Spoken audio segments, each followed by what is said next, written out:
The U.S. President Donald Trump has warned the Venezuelan president not to challenge the United States. At a press conference, 6:12 a.m. International waters south of the Caribbean Sea. A U.S. aircraft carrier was transiting on a steady heading through open ocean, operating under international law, as weather conditions remained calm. Visibility was clear, and no unusual activity had been reported along its route. That changed when the radar picture inside the carrier strike group began to shift. Operators detected 5 surface contacts approaching from the southern sector, moving without AIS signals and showing no electronic identification, while their speed and alignment immediately suggested coordination rather than coincidence. As tracking data refined, the contacts were identified as Venezuelan naval warships, closing distance in a controlled formation that indicated deliberate intent. There were no warning shots and no public radio exchanges, yet the atmosphere across the strike group tightened as readiness levels rose, escort ships adjusted their spacing, and sensor coverage expanded to capture every maneuver in real time. The carrier itself did not alter course or speed, not out of hesitation, but in accordance with doctrine designed to prevent unnecessary escalation. This was not a navigational error, nor was it a routine patrol drifting off course. The pattern matched a Grayzone naval encounter, where pressure is applied without crossing the threshold of open conflict. At that moment, the issue was no longer proximity. It was purpose. Was this just another patrol, or the first signal of something far more deliberate? Stay with us, like the video, and subscribe to Military Power, because what happens next matters. To understand why this encounter unfolded the way it did, it is necessary to step back and look at the Caribbean as it exists today, not as a quiet transit zone, but as a region where military, political, and law enforcement missions increasingly overlap. In recent years, the Caribbean has become a focal point for U.S. security operations driven by 3 parallel pressures.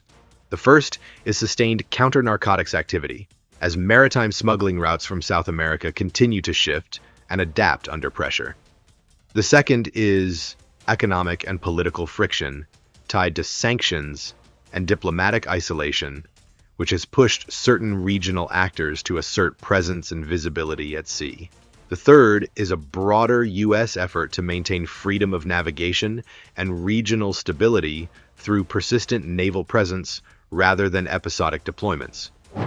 These factors have created an environment where warships, patrol aircraft, commercial vessels, and law enforcement assets operate in close proximity, often within the same maritime corridors.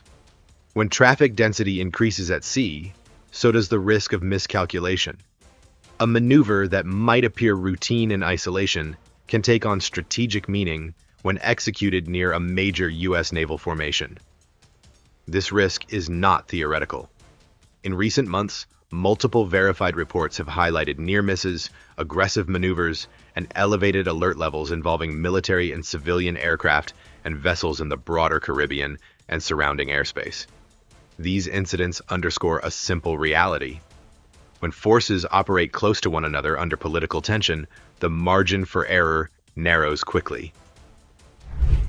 It is within this context that the concept of a gray zone confrontation becomes critical to understand. A gray zone encounter occurs when one side applies pressure without crossing the legal or military threshold that would justify an immediate armed response. No shots are fired, no weapons are locked, no formal warnings are issued. Instead, intent is communicated through positioning, speed, formation, and silence. This form of confrontation is often more dangerous than direct conflict because it thrives on ambiguity. In a conventional engagement, rules are clearer and responses are predefined. In the gray zone, every action is open to interpretation, and a single misjudgment can trigger consequences far beyond what either side initially intended. Approaching a warship without hostile action, particularly in international waters, exploits this ambiguity. It forces the opposing commander to choose between escalation and restraint, knowing that either decision will be scrutinized politically, legally, and strategically. Fire too early, and legitimacy is lost. Wait too long, and deterrence may appear weakened. That is why these encounters are not about who has more firepower. They are about who controls tempo, information, and perception. The side that documents every movement, maintains discipline, and shapes the narrative after the fact often gains the long-term advantage, even if no visible action occurs in the moment. In this case, the focus shifts away from speculation and toward execution on the water. What mattered next was not rhetoric or posture from afar, but how both sides maneuvered when distance continued to close, silence remained unbroken, and every decision was being recorded in real time. Because from this point forward, the confrontation was no longer defined by regional politics. It was defined by what happened minute by minute on the surface of the sea. As the situation continued to develop on the water, the behavior of the 5 Venezuelan warships became increasingly difficult to dismiss as routine navigation. They did not spread out. They did not maintain parallel courses. Instead, they advanced in a converging formation, tightening angles as they moved while remaining silent across all standard maritime communication channels. No AIS signals were active. No bridge-to-bridge responses were transmitted. From a navigational standpoint, this silence mattered. In busy international waters, professional naval crews normally signal intent clearly to avoid confusion. Here, intent was communicated through movement alone. The 5 ships did not rush forward in an uncontrolled dash. Their speeds were measured, their spacing was deliberate. Each course adjustment reduced lateral distance and increased psychological pressure, creating the impression of a closing net rather than a passing transit. This was not how vessels behave when they are simply sharing the same sea lane. A simple comparison helps clarify the danger. It was like a vehicle on a highway drifting steadily closer at high speed without signaling, never touching lanes, never braking, but making it clear that any sudden move would force a reaction. The risk does not come from impact, it comes from uncertainty. What made the situation more serious was the level of discipline on display. These were not erratic movements by inexperienced crews. The Venezuelan formation maintained coherence, spacing, and alignment over time, suggesting centralized command and clear instructions rather than spontaneous action by individual captains. That discipline alone ruled out the possibility of a misunderstanding or a lone ship acting independently. As minutes passed, the distance continued to shrink. Tracking data showed the gap closing to under 5 nautical miles, a range where visual identification becomes clear and maneuvering space tightens rapidly. At sea, 5 nautical miles is not a buffer, it is a threshold. Inside that range, decisions carry immediate consequence, and reaction windows narrow. Across the water, nothing exploded.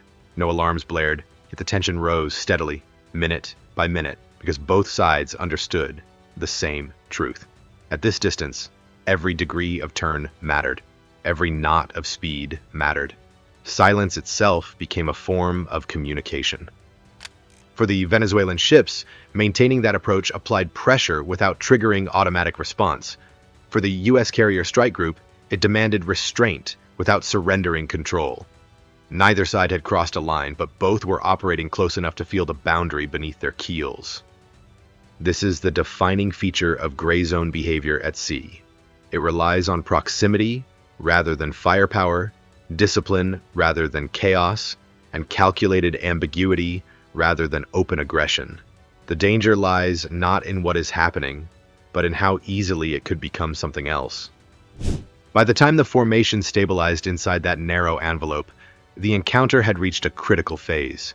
The question was no longer whether the approach was intentional. That much was already clear. The real question was what came next. Was this the endpoint of a pressure maneuver designed only to observe and withdraw, or was it the setup for a further move once reactions were measured and recorded? Because at sea, in moments like this, what does not happen can be just as important as what does. As the 5 Venezuelan warships continued to operate inside a tightening envelope, the response from the U.S. carrier strike group defied the logic of spectacle and expectation. What mattered was not what the carrier did, but what it deliberately refused to do. It held its course, its speed, and its heading with controlled consistency, not as a gesture of restraint, but as an assertion of doctrine. This choice was not hesitation. It was doctrine. Within U.S. naval operations, ambiguous approaches in international waters are handled according to a framework designed to prevent exactly the kind of escalation that adversaries may be seeking. Changing course in response to pressure carries consequences. Turn away, and it can be framed as retreat. Turn toward, and it risks being portrayed as provocation. By maintaining its original track, the carrier removed both narratives at once. Around the carrier, the rest of the strike group began to adjust, but not in ways visible to the naked eye. Destroyers and cruisers expanded their protective screen through calculated spacing rather than dramatic maneuver. Sensor overlap increased. Blind spots were reduced. Tracking quality sharpened. The formation did not tighten in panic. It optimized for awareness. Every movement made by the Venezuelan ships was captured in real time. Course changes were logged. Speed adjustments were time-stamped. Formation geometry was mapped continuously and cross-checked across multiple systems. This was not passive observation. It was active documentation. In modern naval confrontations, data is leverage, and leverage begins with a record that cannot be disputed later. Crucially, the strike group avoided public signaling. There were no broadcast challenges meant to provoke response, no visible warnings aimed at outside audiences. Communications remained internal, procedural, and disciplined. In Grayzone encounters, restraint in messaging is often as important as restraint in maneuver, because every word transmitted becomes part of the confrontation itself. The decision not to react visibly was central to controlling the encounter. In pressure tactics at sea, the reaction is often the objective. A sharp maneuver, a public warning, or an aggressive posture can be claimed as success by the approaching force, regardless of actual tactical outcome. By denying that reaction, the carrier strike group denied its counterpart the psychological payoff it may have been seeking. This restraint should not be misunderstood as vulnerability. The strike group possessed overwhelming defensive and offensive capability at every stage of the encounter. The absence of action did not reflect a lack of options. It reflected a decision not to spend those options unnecessarily. Power preserved is power controlled. The U.S. Navy's advantage in moments like this lies as much in process as in platforms. Rules of engagement define precisely what constitutes hostile intent. Standardized procedures govern how ambiguous contacts are classified and tracked. These systems exist to prevent individual judgment calls from dragging entire nations into crisis. When followed correctly, they turn uncertainty into structure. By holding course, the carrier shifted the burden of escalation entirely onto the approaching force. Any further reduction in distance, any sharper maneuver, or any overt signaling would have originated clearly from one side alone. That clarity matters, especially in international waters, where legal legitimacy and strategic narrative endure long after ships separate. This is how escalation is managed without surrendering deterrence. The carrier did not need to assert dominance. Its continued presence did that silently. The escorts did not need to challenge publicly. Their sensors were already answering every question that mattered. As minutes passed, the encounter remained unresolved on the surface, yet increasingly defined beneath it. The carrier advanced steadily. The escorts watched without interruption. The data accumulated quietly, forming a comprehensive picture of intent, discipline, and command control on the opposing side. In modern naval operations, silence is not absence. It is a tool. It preserves legitimacy. It denies propaganda. It keeps responsibility clearly assigned. And when paired with overwhelming awareness, it becomes a form of pressure that does not require force to be effective. By the time the situation moved toward its next phase, one reality was already established. The carrier strike group had not been forced to respond. It had chosen how the encounter would unfold, and that raised a question far more unsettling than any display of firepower. In an era where every movement is tracked and every decision is judged, could disciplined silence be the most decisive counterstrike a navy can deliver? As the surface picture tightened, the center of gravity quietly shifted upward. From the flight deck of the carrier, an E-2D Hawkeye was launched to extend awareness beyond the horizon and assemble a complete tactical picture that surface sensors alone could not provide. The Hawkeye's role was not dramatic, but it was decisive.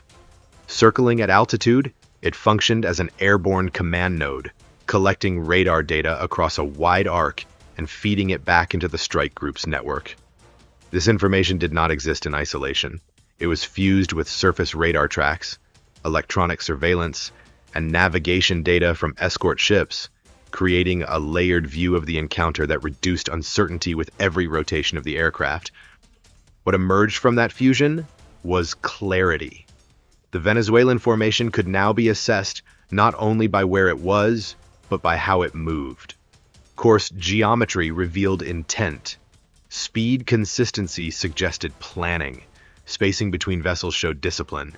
These were not random tracks drifting in and out of coverage. They were coherent patterns unfolding over time. Explained simply, the Hawkeye allowed commanders to see the situation the way air traffic controllers see crowded skies. Instead of reacting to single contacts as they appeared, the strike group could observe the entire flow of movement, identify anomalies, and anticipate where those movements were leading. This difference matters. A routine patrol tends to maintain predictable lanes and steady separations. A deliberate approach, by contrast, reveals itself through convergence, synchronization, and timing. The data confirmed that the Venezuelan ships were not merely sharing the same waters. Their trajectories intersected in a way that reduced options for lateral maneuvering, while their speeds were adjusted to preserve formation integrity rather than maximize transit efficiency. These indicators alone separated the encounter from normal naval traffic. At this stage, the U.S. Navy's posture shifted subtly but significantly. The strike group was no longer simply observing events as they unfolded. It was anticipating them. Each update refined predictions. Each data point narrowed uncertainty. The encounter was being shaped not by visible movement, but by informed expectation. This is where technological advantage translates directly into strategic leverage. Seeing earlier does not mean acting sooner. It means understanding intent before it becomes action and choosing responses based on confidence rather than reaction. With the aerial picture complete, the difference between routine presence and deliberate pressure was no longer a matter of interpretation. It was measurable. Crucially, this level of awareness allowed the strike group to separate proximity from provocation. Distance alone did not define threat. Behavior did. A routine patrol announces itself through consistency. An intentional approach reveals itself through adjustment. With every movement tracked and contextualized, ambiguity steadily collapsed. As the situation stabilized under comprehensive surveillance, the next step was prepared with equal care. Doctrine favors layered presence. First awareness, then confirmation. Only then, visibility. Rather than escalating visibly from the carrier itself, attention turned to a platform designed for close observation and flexible signaling. The choice was deliberate. A fixed-wing aircraft had established control of the broader environment. Now, a rotary wing asset would address the immediate surface dynamic. Below, on the flight deck, preparations began for the launch of an MH-60 Seahawk. This was not a show of force. It was a calibrated transition from distant awareness to direct observation. The timing mattered, the message mattered, and the method mattered most of all. Because once the Seahawk lifted off, the encounter would move from prediction to presence, from silent assessment to unmistakable visibility. What happened next would determine whether the pressure maneuver ended quietly or crossed into a new phase entirely. The decision to deploy the MH-60 Seahawk was executed with precision and restraint, reflecting a deliberate choice to influence the encounter without escalating it. On the flight deck, preparations were routine and controlled, with no visible changes that would suggest a transition to combat operations. The helicopter lifted off smoothly, climbing to a stable altitude and moving toward the contact area along a measured track that avoided any impression of aggression. The Seahawk's primary task was not to threaten, but to observe and document. Its sensors were optimized for maritime surveillance, allowing crews to capture high-resolution imagery, track vessel movement, and confirm identification without closing distance unnecessarily. From the outset, the aircraft maintained a safe standoff range, remaining clearly visible to the Venezuelan ships while staying well outside any zone that could be interpreted as a hostile approach. This balance was intentional. Visibility matters in gray zone encounters. An unseen observer invites speculation. A clearly visible platform communicates certainty. The Seahawk's presence signaled that the encounter was no longer limited to surface tracking alone. It was now being watched from above, with every maneuver recorded and time-stamped as part of a permanent operational record. Communication followed the same restrained logic. There were no confrontational broadcasts and no public warnings designed for external audiences. Instead, standard maritime radio messages and unmistakable visual cues made clear that the situation was under continuous observation. These were not threats, they were confirmations. The message was simple and difficult to ignore. Movements were being seen, assessed, and preserved. At that point, the dynamic began to change. From the Venezuelan perspective, the calculus shifted as well. Approaching in silence can apply pressure when ambiguity remains. That ambiguity disappears once observation becomes explicit.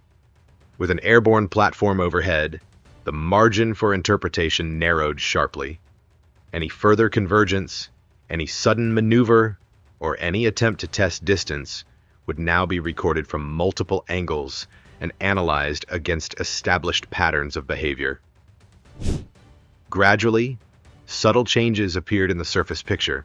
The previously tight geometry of the Venezuelan formation began to loosen. Courses adjusted outward rather than inward. Speeds normalized.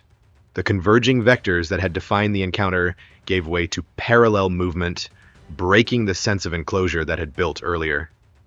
These changes did not occur all at once. They unfolded incrementally, one vessel at a time, suggesting coordinated direction rather than spontaneous retreat.